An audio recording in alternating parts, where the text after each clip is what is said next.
Emerging from the depths of the 9 hells come the Pit Fiends, massive, fiery generals who enforce the brutal and unyielding order of the infernal realms. Unlike lesser devils, Pit Fiends don't waste time negotiating or tempting mortals. They command with absolute authority and bring destruction without mercy. Summoning one shouldn't be thought of as just a costly mistake, but an invitation to total annihilation. By the end of your time here, you will have learned exactly why Pit Fiends are some of the most feared creatures across all the multiverse, and what to do should you ever find yourself in the presence of power made manifest. Pit Fiends are as close to what you would call the nobility of the 9 hells. They stand as the greatest of the non-unique Beatezu, and serve as elite overseers, commanding legions of lesser devils and enforcing the will of Hell's true rulers. Each Pit Fiend acts as a vassal to an Archdevil, controlling a vast domain as either fortress commanders, city governors, or battle generals. Though powerful, the rank of Pit Fiend is perilous. They navigate a complex and treacherous political landscape, balancing brutal enforcement with subtle intrigue to maintain their position. Only the dukes, duchesses, and archdevils of Hell outrank them, and among these, Asmodeus commands a personal retinue of over a dozen Pit Fiends. Throughout the layers of Hell, Pit Fiends lead devastating armies against the Tanari, and wield the authority to corrupt mortals through sacrificial bargains. Generally, Pit Fiends focus on their own intricate plots, intervening directly in mortal affairs only when their plans face serious threats or when victory is within reach.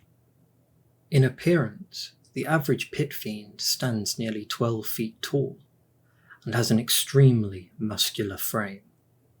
Their skin is dark crimson in colour and covered in thick, armoured scales that glow like the embers of the 9 hells. Its broad, angular head is crowned with curved horns that sweep backwards, framing eyes that burn yellow with fierce intelligence. Ideal for the tearing of flesh, their razor-sharp fangs drip with a hissing green venom. Massive bat-like wings extend from its back, giving it a gargoyle-like silhouette and allowing for swift flight. These wings also wrap tightly around the Pit Fiend's body, adding another layer of shielding during battle. Its prehensile tail moves with the force and speed of a whip, and is capable of delivering crushing blows in the blink of an eye. Every aspect of the Pit Fiend's anatomy is crafted for strength, resilience, and lethal efficiency on the battlefield. Pit Fiends are most commonly found in the deepest layers of the 9 hells, with their presence growing more concentrated as one descends. Though they are rarely seen on the upper layers, they do appear in Avernus, where their military prowess is being put to use in the endless blood war. They tend to avoid the colder layers, where their fiery nature is less suited, and are found in greatest numbers within Nessus, the 9th layer and seat of Asmodeus himself.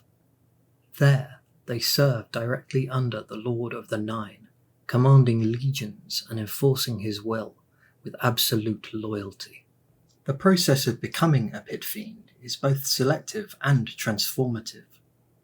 Most are created from Ghurrix or erinyes who have proven themselves worthy through long service and success in infernal politics and warfare. The process of becoming a Pit Fiend is both selective and transformative. Most are created from Ghurrix or erinyes who have proven themselves worthy through long service and success in infernal politics and warfare. These candidates are cast into the pit of flame and subjected to its scorching hellfire for exactly 1001 days. Upon emerging, they take on their new form as Pit Fiends and are permitted to choose their sex, a trait that can only be altered by re-entering the flame for 3 additional days. A second, rarer method of creation originates from Asmodeus himself. Each drop of his blood has the power to form a greater devil, most often a pit fiend, infused with unwavering devotion to their creator. These pit fiends carry the authority to shed their own blood and spawn Barbatsus in turn, expanding their armies directly. Through this method, Asmodeus has filled Nessus with an unending host of pit fiends bound by blood and hierarchy. Only the most exceptional among them ascend further. A select few, chosen by archdukes, are transformed into dukes, unique devils possessing distinct powers and elevated status beyond the Beatezu ranks.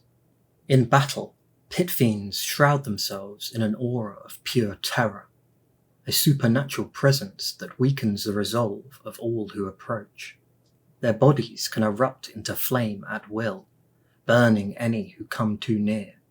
Beneath their burning skin lies a layer of scale-hard armor, and a regenerative resilience that allows them to recover from wounds rapidly.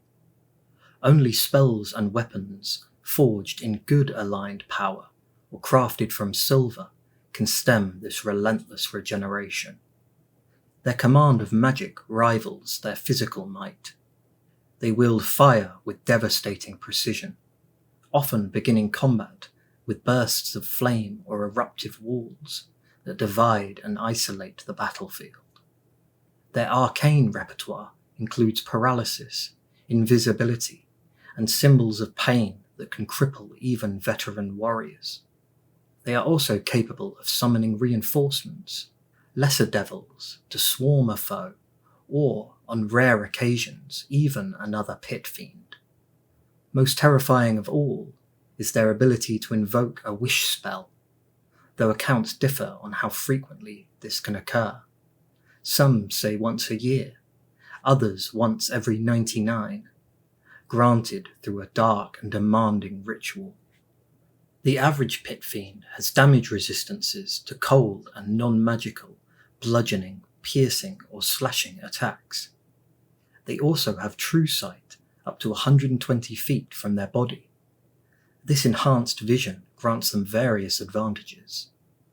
They can see in both normal and magical darkness, see any creatures and objects affected by invisibility, automatically succeed on saving throws against entities employing visual illusions, discern the true form of any creature or object in their presence that has been transformed by magic, and lastly, see into the ethereal plane. Should a pit fiend choose to pursue arcane training, their potential only deepens. Many favour the school of evocation, amplifying their destructive capabilities to apocalyptic levels, and given their immortality, the only true limit to their magical mastery is time itself. At the start of combat, they fight with ruthless clarity. Initial strikes are calculated to cause chaos, summoning allies, igniting their aura, and overwhelming vulnerable spellcasters. They arm themselves with infernal weapons such as burning maces and barbed clubs, objects built to maim. Invisibility allows them to eliminate high-priority targets, and if the tide of battle turns, they reposition quickly and without remorse, sacrificing lesser devils to preserve their own supremacy.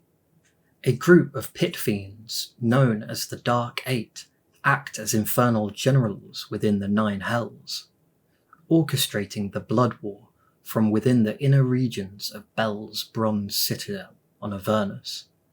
They are said to descend into Nessus 4 times a year to hold meetings with Asmodeus about their upcoming plans for the blood war. Despite the name, the group originally included a 9th member, Cantrum, a founder whose assassination prompted the council to maintain their number rather than replace him. Each general within the 8 operates independently, yet collectively they form a democratic council. Decisions are made by majority vote, a rarity among the rigid hierarchies of hell. Their cooperation ensures the Beatezu remain effective in their eternal struggle against the Tanari, but rivalry and intrigue do persist. Each member of the group acts as both an ally and adversary to the others. Their responsibilities span every facet of infernal warfare. Balzaphon directs supply lines, ensuring Hell's armies remain equipped. Corin oversees espionage and interrogation. Dagos, as Marshal of the Pit, commands strategy and discipline. Furcas manages mortal relations, targeting influential individuals on the material plane. Piazza, Chief of Research, develops new magic and weaponry. Zeabos governs promotion, maintaining Hell's strict caste structure. Zapan directs immortal diplomacy, navigating interrogations with Yugoloths and divine proxies. And Zimimar preserves morale, using fear and force to suppress rebellion. Though these generals appear eternal, their immortality is actually a calculated deception. Whenever a member should perish, a loyal subordinate is altered and elevated to assume their name and role. This illusion of unbroken continuity has endured for eons, enforced through secrecy and swift execution. A testament to the heights a pit fiend can reach is the one known as Bel. Though he rose to the status of Archdevil, he never abandoned the form of his origin. Standing 12 feet tall, a hulking crimson-scaled titan with vast bat-like wings and claws honed by centuries of bloodshed. He is the pinnacle of pit fiend power, an apex warlord whose ascension was carved through strategy, betrayal, and relentless warfare. Unlike many archdevils who mask their nature in humanoid guises or drape themselves in infernal grandeur, Bel retains the brutal, bestial visage of his kind. His aura alone is enough to paralyze the virtuous or bend them in awe. Bel once ruled Avernus, the first layer of the 9 hells, after seizing control through a cunning rebellion. He maintained his dominion through military genius. In contrast to his successor, Zariel's berserker fury, Bel led like a blade in the dark, favouring feints, ambushes, backstabs, and long-term containment strategies. In his view, the demons of the abyss could never be truly defeated, only managed. Taking no pride in raw conquest, he focused his efforts on maintaining borders and territory gained through battles in the Blood War. Despite his tactical mind, Bel is a martial creature to his core.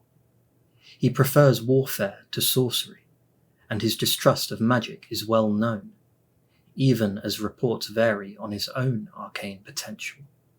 In battle, he commands with overwhelming variety, Cornugons in the skies, Gelugons to crush the enemy lines, and walls of fire summoned with brutal precision. His personal greatsword, a jagged, flaming weapon soaked in the blood of demons and angels alike, is feared throughout the lower planes. It is said to have severed the heads of celestials, who continued to scream even after decapitation. Even in disgrace, after Zariel claimed his throne, Bel remained an infernal power. From a fortress within a volcano, he oversees the forges of Avernus, turning molten iron into weapons for the Blood War.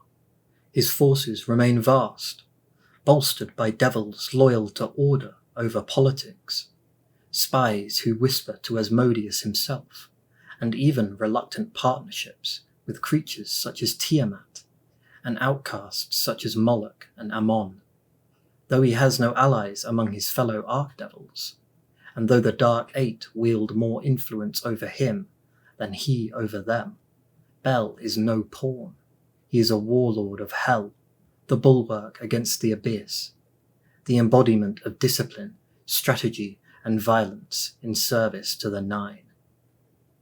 As our time here draws to an end, I want to thank you for visiting. If you liked what you heard and saw, I've left a box for feedback near the door, along with a handy device that alerts you when I'm ready to discuss our next creature. Safe travels, adventurer.